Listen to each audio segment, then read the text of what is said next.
Steve asked, what advice you would have for the Concord Coalition and others.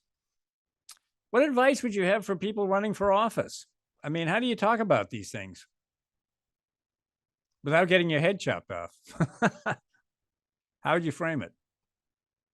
If I may, I like this is something that I've thought a lot about because it's hard. It's hard when you're constantly in this cycle of I need to win the next election. My future and my career depends on winning the next election. It's hard to get political leaders to step outside of their comfort zones and the comfort zones of their voters.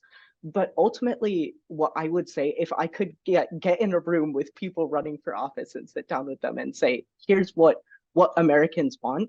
Americans want to feel safe and they want the freedom to be loved, and that those are the two major components that even if you approach these major issues like Social Security and Medicare, if you can show your constituents that they are going to be safe and that they're going to be able to be loved, those are the two most important things. So I'll just leave it at that.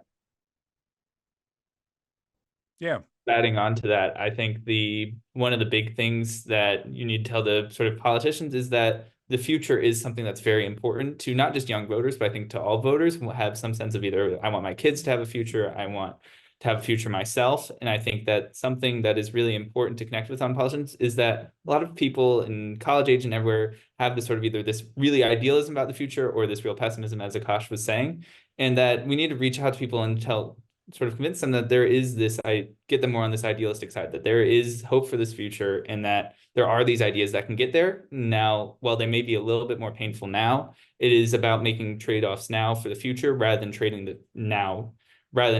what like for better now and worse in the future.